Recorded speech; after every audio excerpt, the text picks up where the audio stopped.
Aujourd'hui, nous allons examiner une affaire du début du XXe siècle. Alors, installez-vous confortablement pendant que nous partons aux États-Unis. Mattie Hackett est née le 29 janvier 1888 dans la petite ville de Crystal, dans le comté d'Aroostook, dans le Maine. Elle était la deuxième fille d'un homme nommé Levi Hackett. Mais alors qu'elle était encore jeune, la famille a déménagé dans la ville de Readfield, dans le comté de Kennebec. En grandissant, elle aidait à la ferme de son père, ce qui, dès son plus jeune âge, lui a inculqué une grande éthique de travail. En entrant dans l'adolescence, il devint évident que le travail acharné de Mattie s'étendait également à ses études. Et après l'école primaire, elle a poursuivi ses études à l'Institut Wesleyan du Maine, une école située à seulement quelques kilomètres de chez elle.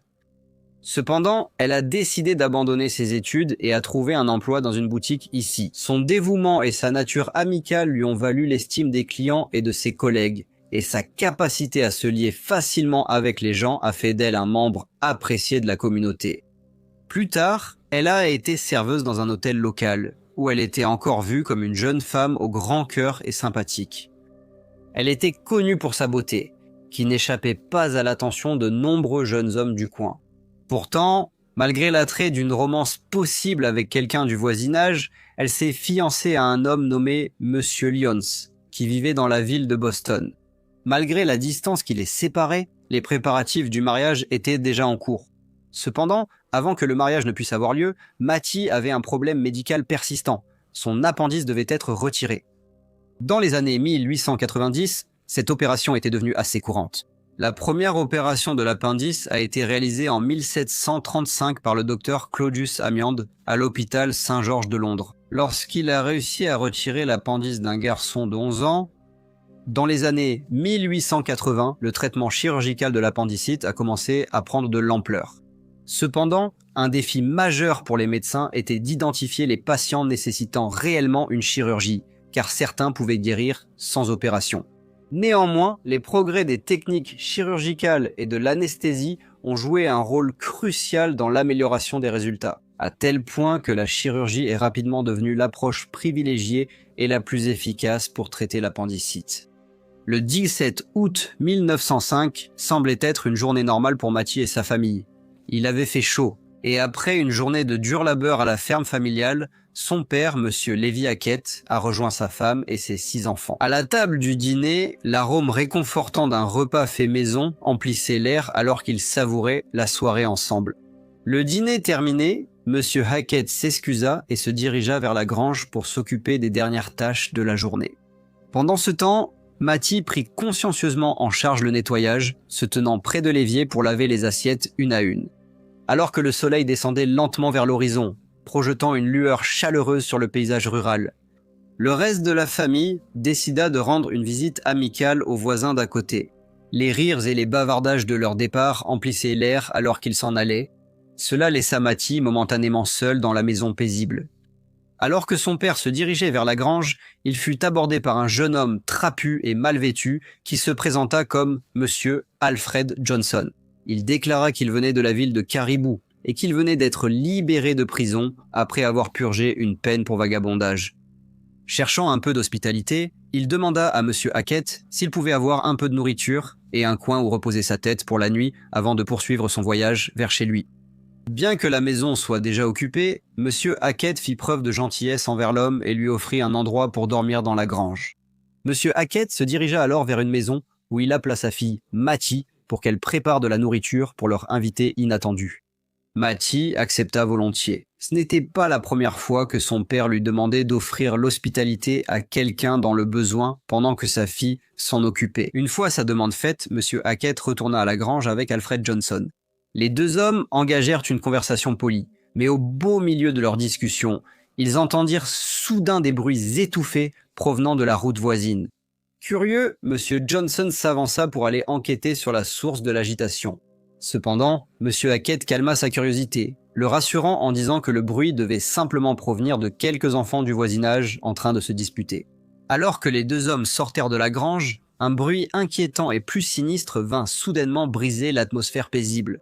Un cri de femme résonna au bout de la route, mais il avait une tonalité étrange et aiguë. Puis les deux hommes entendirent les mots « Oh, espèce de sale bête. Le cœur de Monsieur Hackett battait la chamade. Empli de peur et d'inquiétude pour sa fille, il se précipita dans la cuisine, espérant la trouver saine et sauve. À sa grande détresse, elle était introuvable. Il entendit alors des cris désespérés appelant à l'aide, suivis de bruits étranges. La source de ces sons inquiétants semblait provenir de la route voisine. Sans hésiter une seconde, l'homme se précipita dans cette direction, mais, horrifié, il découvrit sa fille allongée inconsciente dans un fossé, à côté d'un ponceau. Son front était entaillé. Rempli d'un mélange d'angoisse et de détermination, il cria à l'aide, et bientôt le reste de la famille, ainsi que des voisins effrayés, s'étaient rassemblés pour aider. Ensemble, ils transportèrent prudemment la jeune fille blessée jusqu'à la maison, priant pour son rétablissement et cherchant des indices qui pourraient expliquer l'événement troublant qui venait de se produire. Au début, tout le monde supposa que Mattie, qui ne se sentait pas bien, s'était simplement évanoui et s'était blessé accidentellement en tombant. Ses parents essayèrent tout pour la ranimer. Ils desserrèrent ses vêtements, lui frottèrent les mains et les pieds et lui aspergèrent même le visage d'eau froide. Cependant, il devint évident que sa respiration empirait.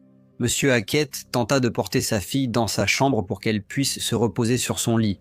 En le faisant, il remarqua une corde solidement nouée autour de son cou. Il avait été difficile de la voir car elle était incrustée dans sa chair. Il tenta immédiatement de l'enlever, mais ses efforts furent vains lorsqu'il se rendit compte que sa fille était morte. Aujourd'hui, nous allons examiner un type de cas différent, celui d'un homme nommé John qui possédait une fortune mais a commis une erreur fatale qui lui a tout coûté. John a investi tout ce qu'il possédait dans une entreprise qui semblait solide comme le roc, pour découvrir un mois plus tard qu'elle avait fait faillite. Il a tout perdu. Et ce n'est pas surprenant, car des études montrent que 66% des investisseurs admettent avoir pris au moins une décision d'investissement qu'ils regrettent. S'il avait eu une plateforme comme Mintos, je suis sûr que son histoire aurait été différente. Mais qu'est-ce que Mintos, me demanderez-vous? En termes simples, vous prêtez de l'argent à des entreprises ou à des particuliers et vous gagnez des intérêts fixes en retour. Sur la plateforme Mintos, tout est si simple. Le rendement de chaque prêt est affiché dès le début. Le risque est clair et les paiements quotidiens offrent un revenu passif prévisible. Le tout simplement. Sur la plateforme, je peux filtrer les prêts selon le rendement que je souhaite, le niveau de risque avec lequel je suis à l'aise et même la durée du prêt. Mintos propose également des portefeuilles automatisés. Donc vous n'avez pas à tout surveiller en permanence pendant que vos rendements sont réinvestis automatiquement. Avec Mintos, le rendement moyen des prêts est de presque 11%. Mintos est en activité depuis 2014, compte plus de 600 000 utilisateurs et est réglementé dans l'Union européenne sous MiFID. Et comme vous passez par ma chaîne, vous bénéficierez d'un bonus exclusif allant jusqu'à 500 € lorsque vous investissez 500 € ou plus. Cliquez sur le lien dans la description ou scannez le QR code pour en profiter. Cher vieux Jeanne, s'il avait su. Vous le savez, alors ne ratez pas cette occasion. Qui avait tué la belle Mattie Hackett? Les habitants de Reedfield commencèrent à spéculer sur qui aurait pu commettre un acte aussi odieux. On savait qu'elle était une jeune femme agréable et charmante, appréciée de tous. La police pensait que quelqu'un était forcément entré dans la maison et avait d'une manière ou d'une autre attiré la jeune Mattie dehors. Ensuite, ensemble, ils auraient parcouru une courte distance sur la route où elle fut étranglée. Ils ne pensaient pas qu'elle était simplement sortie de son plein gré. Il était suspect que cela soit arrivé peu de temps après l'arrivée de Monsieur Alfred Johnson à la propriété. Et il était connu qu'il y avait des vagabonds dans la région qui commettaient de petits délits et des vols mineurs. Monsieur Johnson a été emprisonné au motif qu'il était un témoin clé et que les autorités ne voulaient pas qu'il disparaisse. Les enquêteurs pensaient que le meurtrier de la jeune femme était quelqu'un qu'elle connaissait, plutôt qu'un inconnu. La cuisine était parfaitement en ordre. Il n'y avait certainement aucun signe indiquant que mademoiselle Hackett avait été emmenée contre sa volonté. Et si cela avait été le cas, Monsieur Hackett, qui se trouvait à une courte distance dans la grange, aurait sûrement entendu quelque chose, surtout s'il y avait eu la moindre agitation. Les détectives ont élaboré une théorie selon laquelle mademoiselle Mattie Hackett avait été assassinée par une femme, et la personne qu'ils considéraient responsable était Madame Elsie Hobbs. Raymond, l'épouse d'un palefrenier local âgé de 21 ans, Madame Raymond était originaire de la ville de Turner, à environ 27 km de Reedfield. Elle avait déménagé à Reedfield car on lui avait proposé un emploi à l'hôtel Elmwood. Et c'est ici qu'elle a rencontré son mari, Monsieur Burt Raymond, qui travaillait dans les écuries. Mademoiselle Mattie Hackett a également travaillé à l'hôtel pendant un certain temps, et les enquêteurs pensaient que, pendant qu'il y travaillait, M. Burt Raymond a commencé à lui accorder une attention excessive. Il y avait des rumeurs selon lesquelles les deux étaient sortis ensemble en calèche, ce qui avait provoqué une immense jalousie et frustration chez l'épouse de cet homme, qui, au moment du meurtre, était enceinte de 8 mois. Les enquêteurs ont supposé que, le 17 août, M. Raymond s'est rendu chez les Hackett pour parler avec Mattie. Son épouse soupçonnait qu'il s'était passé quelque chose d'inapproprié entre eux et l'a suivi. Lorsqu'elle l'a vu avec la jeune femme séduisante, elle est entrée dans une violente colère. C'est pendant cette crise qu'elle a crié « Oh, espèce de saleté !» et a étranglé la pauvre fille avec une corde. Cela présentait une image bouleversante et signifiait que, si tel était vraiment le cas, le crime avait été commis par quelqu'un au sein de la communauté soudée. La révélation a laissé tout le quartier sous le choc. Les enquêteurs avaient rassemblé des preuves qui semblaient appuyer cette théorie troublante. Le jour de la mort de Mattie, un témoin avait entendu les Raymond se livrer à une violente dispute. De plus, une dame nommée Mademoiselle Milliken, qui vivait dans la propriété avec monsieur et madame Raymond, a déclaré que madame Elsie Hobbs Raymond avait quitté la maison tôt dans la soirée et n'était revenue que bien après minuit, visiblement bouleversée et en larmes. D'autres témoins ont affirmé avoir vu madame Hobbs Raymond marcher précipitamment sur la route en direction de la ferme Hackett, peu de temps avant l'attaque contre Mattie. Cependant, ces témoignages concernant une femme voilée marchant vers la propriété de monsieur Levi Hackett semblaient être assez contradictoires. Les horaires auxquels les différents témoins ont affirmé l'avoir vue ne correspondaient pas. Et lorsque la voiture de monsieur Davis et de monsieur Williams est passée, ils ont tous deux dit avoir vu le visage de la femme mystérieuse et ne pas l'avoir reconnue comme quelqu'un qui vivait à Reedfield. Monsieur Raymond, son mari, a déclaré que lorsqu'il a entendu parler du meurtre, il n'a pas pu trouver sa femme. Il a loué un cheval dans le but de la retrouver et il est rentré chez lui à 22 heures pour finalement trouver Elsie dans le champ derrière leur propriété. Elle était bouleversée car ils s'étaient disputés. La police a appris que mademoiselle Hackett résidait chez une tante dans la ville voisine de Bartlett, car elle travaillait dans un magasin là-bas. Cependant, elle était récemment rentrée chez elle en raison de sa santé, une opération à venir. Pendant son temps au magasin, elle s'était confiée à 2 collègues, exprimant sa peur d'un homme à Reedfield. Les 2 collègues ont dit à la police que mademoiselle Hackett leur avait raconté qu'elle avait auparavant été courtisée par cet homme, mais qu'elle avait mis fin à leur relation. Et l'homme a ensuite épousé quelqu'un d'autre. Elle leur avait également dit qu'elle se sentait mal à l'aise en sa présence.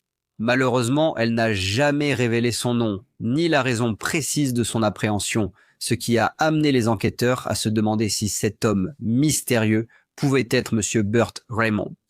Certaines personnes ont supposé que ce crime des plus horribles devait avoir été commis par au moins 2 personnes, affirmant qu'il aurait été difficile de passer une corde autour du cou de la jeune femme.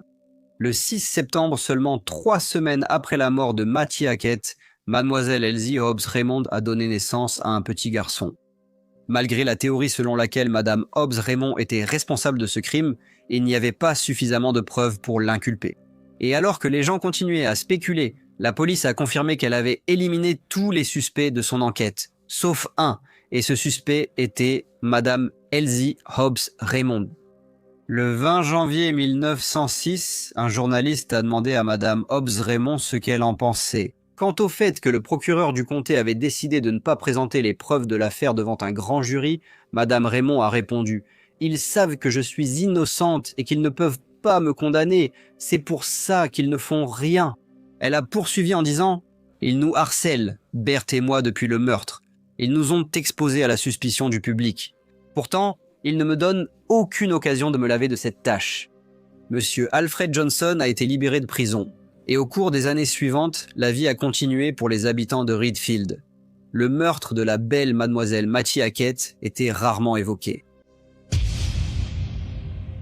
En mars 1912, près de 7 ans après l'événement tragique, le procureur du comté, monsieur Joseph Williamson, a provoqué un choc en obtenant une mise en accusation contre madame Elsie Hobbs Raymond au cours de l'enquête. En 1905 et au début de 1906, il croyait fermement que madame Hobbs Raymond était coupable de ce crime horrible et il était désormais déterminé à le prouver devant le tribunal. Madame Hobbs Raymond a été arrêtée et détenue à la prison du comté de Kennebec en attendant son procès. Le procès a eu lieu en novembre 1912 dans la capitale de l'État, Augusta, et a été présidé par le juge en chef, Whitehouse. Cela avait provoqué une véritable sensation dans l'État, et une fois de plus, le meurtre de mademoiselle Mattie Hackett est devenu le sujet le plus discuté dans le Maine. L'affaire contre madame Hobbs Raymond était tout à fait extraordinaire. Elle reposait sur l'argument que sa grossesse avancée avait provoqué chez elle une folie passagère, ce qui l'avait poussée à commettre cet acte terrible. L'accusation s'appuyait fortement sur des experts médicaux qui témoigneraient qu'une femme enceinte pouvait subir un dérèglement mental qui disparaissait souvent après l'accouchement. L'accusation a proposé à la défense un marché. Ils ont indiqué que madame Hobbs Raymond pouvait plaider non coupable pour cause de folie passagère, mais la défense a fermement rejeté toute notion de folie et a maintenu l'innocence de leur cliente. Ils ont dit au juge que, depuis l'enquête sur l'affaire en 1905, l'accusation n'avait pas été en mesure de trouver de nouvelles preuves contre madame Hobbs Raymond et ont demandé un acquittement immédiat. Cependant, le juge a rejeté cette demande et le procès a continué. La défense a souligné l'absence de preuves concrètes et a remis en question la fiabilité des témoins, en particulier ceux qui affirmaient avoir vu une femme voilée se diriger vers la ferme Hackett la nuit du meurtre. Ils ont également souligné qu'aucun témoin n'avait vu l'accusé sur les lieux pendant ou après l'attaque. Il a été révélé à la cour que madame Hobbs Raymond et son mari avaient travaillé aux côtés de mademoiselle Hackett à l'hôtel Elmwood avant leur mariage, et que lorsque madame Hobbs Raymond a quitté son poste, son mari a commencé à porter une attention particulière à la jeune Mattie. Cela n'a fait qu'alimenter les spéculations selon lesquelles il était l'homme mystérieux qui avait courtisé mademoiselle Hackett et qu'il était l'homme qui... Elle avait dit à ses collègues de son lieu de travail à Bartlett qu'elle avait peur et que, à cause de cela, elle était réticente à retourner à Redfield. Cependant, la défense a affirmé que madame Hobbs Raymond n'avait jamais été jalouse de mademoiselle Hackett, car son mari, monsieur Burt Raymond, n'avait jamais accordé une attention particulière à mademoiselle Hackett. Ils ont affirmé que ses contacts avec elle se limitaient à une courte période lorsqu'ils travaillaient ensemble. Il leur avait proposé, à elle et à mademoiselle Nettie Simmons, de les raccompagner chez elle après le travail. Simple geste de bon voisinage. Cependant, pour renforcer l'accusation, ils ont fait appel à un témoin nommé Madame Swan, qui vivait à Lewiston. Elle a affirmé au tribunal se souvenir d'une déclaration glaçante de l'accusé. Elle a dit que madame Hobbs Raymond lui avait déclaré « Si Mattie Hackett croise un jour mon chemin, je la tuerai ». Cette remarque troublante donnait une image inquiétante des sentiments de la dame envers la jeune Hackett. La défense a déclaré au tribunal que la chronologie des événements présentés par l'accusation n'était pas plausible. Ils ont affirmé qu'il n'était pas possible qu'une femme à seulement 3 semaines d'accoucher puisse parcourir 3 km sur une route accidentée et escarpée en seulement 20 minutes. Car c'était le temps écoulé entre le moment où elle a été vue chez elle et le moment où le meurtre a été commis. La défense a également souligné un autre élément de preuve crucial qu'elle affirmait prouver son innocence. Les empreintes de pas trouvées sur les lieux de l'attaque. Celle-ci correspondait à une pointure 38, ce qui était un peu plus grand que la pointure de madame Hobbs Raymond, qui n'était que du 35. Ce détail essentiel a considérablement soulevé des doutes quant à son implication dans le crime et a jeté une ombre d'incertitude sur les accusations portées contre elle. Elsie Hobbs Raymond a pris la parole à la barre. Elle a affirmé avoir passé plusieurs heures ce soir-là assise seule dans le verger derrière sa maison. Après une vive dispute avec son mari au sujet des finances, elle a nié avec véhémence s'être rapprochée de la maison des Hackett. La défense, cependant, est allée encore plus loin et a déclaré au tribunal qu'elle avait réussi à identifier les véritables coupables du meurtre. La mère et la sœur d'un déserteur de l'armée nommé Monsieur William Hurd ont déclaré au tribunal qu'il s'était confié à elle, qu'il avait, avec 2 autres vagabonds, attaqué madame Hackett le 17 août 1905. D'autres témoins ont également déclaré qu'il leur avait dit la même chose. Malheureusement, M. Hurd s'était donné la mort et, bien qu'il ait prétendument avoué le crime, il n'avait jamais révélé les noms des autres personnes impliquées. Mais cette histoire n'était pas nouvelle. Elle avait en fait été rapportée pour la première fois dans le Lewiston Journal peu après le meurtre. Et il a été noté qu'à cette époque, personne n'avait vu. Un groupe de vagabonds et des voisins étaient partis à la recherche de la personne qui aurait pu commettre le crime ce soir-là, et le lendemain, ils n'avaient trouvé personne. La confession était peut-être simplement les paroles d'un homme confus. Monsieur Alfred Johnson, qui était arrivé à la ferme à la recherche de nourriture et d'abri ce jour tragique, a également fourni un témoignage contradictoire. Il affirmait maintenant avoir entendu des voix masculines et féminines près de la grange. L'homme disait « Tu ne peux pas descendre ce soir », à quoi la femme a répondu « Non, je ne peux pas descendre ce soir ». Ensuite, selon lui, 2 femmes se sont mises à parler. Puis il a entendu un cri « Espèce de sale bête !» suivi d'un cri étouffé. Le jury semblait peu convaincu par l'accusation et, après seulement 2h30 de délibération, il a rendu un verdict de non-culpabilité.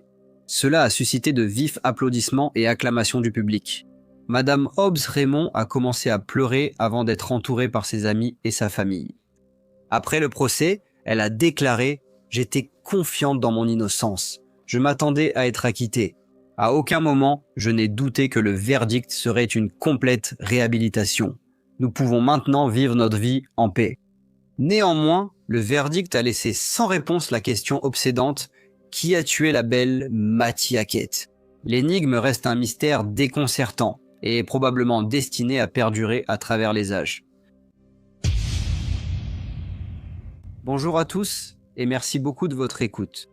Comme d'habitude, n'hésitez pas à laisser vos commentaires ou retours et j'espère vous retrouver tous dans le prochain Briefcase.